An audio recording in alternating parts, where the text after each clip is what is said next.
约书亚记2章11节，我们一听见这些事，心就消化了。因你们的缘故，并无一人有胆气。耶和华你们的神，本是上天下地的神。千里之行，始于足下。每天一句，让圣经读得懂、想得通、行得动。前年有3个在密克罗尼西亚岛的这个渔民他们困在一个无人的小岛上，9天的时间。那他们没有无线电也没有船可以开走，所以他们就用那个棕榈的树叶在沙滩上排出一个巨大的 help， 就是救命的意思后来终于有飞机飞过去，从高空看见，然后把他们拯救了。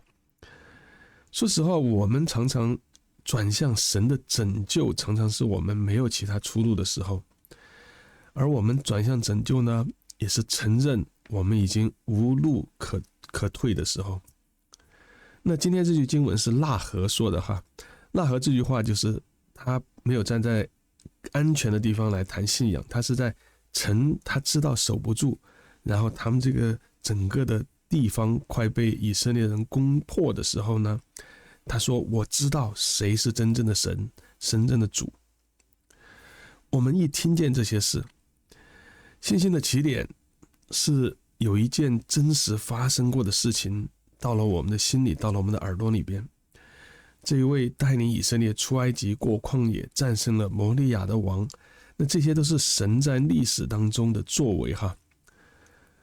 很多人我们看到的时候是圣经上的神，是神的行动，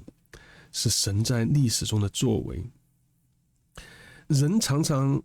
看不到，我们觉得我们要先看到我们周围的事情但是当你经过，你就明白说，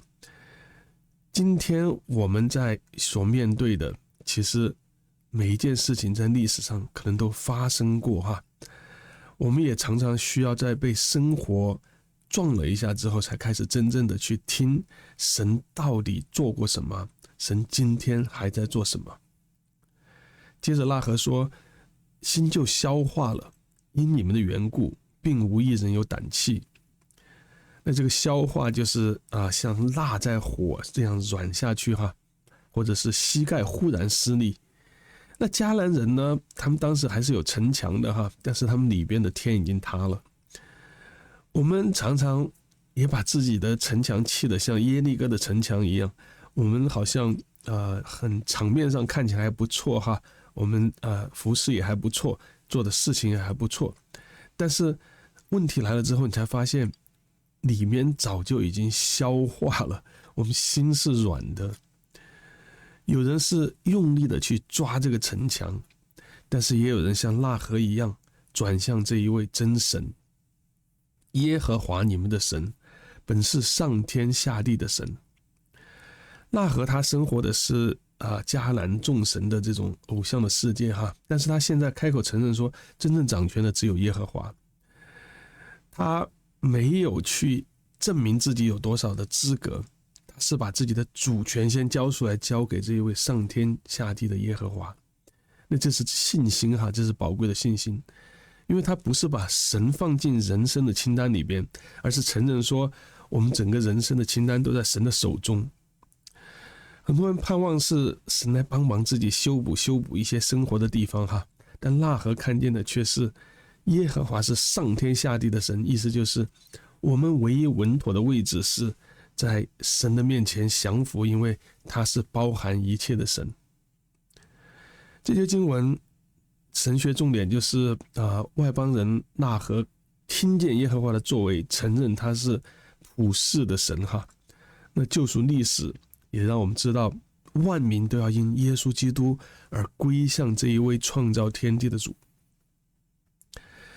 有时候我们的最深的感动是，当一个知道自己不行、不足、不能的人，终于可以把自己的那种手放下，把心放下，继续的走下去，去顺服在神的面前。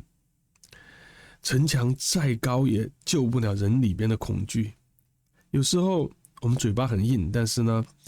你要知道神是上天下地的神我们在尽头要承认神的主权，但是这时候正是神恩典的开头。一个愿意低头的人，才可以真正的看见出口在哪里。让我为你做一个祝福的祷告。主，求你让我们记得你的作为，也让我们撕开我们自己砌得很高的城墙，知道你是超越这一切的上天下地的主。让我们每一个人都可以口里承认，心里相信，跪拜在你的面前。奉主耶稣基督得胜的名，阿们。愿主借着今天的读经和祷告，耕耘我们的心灵。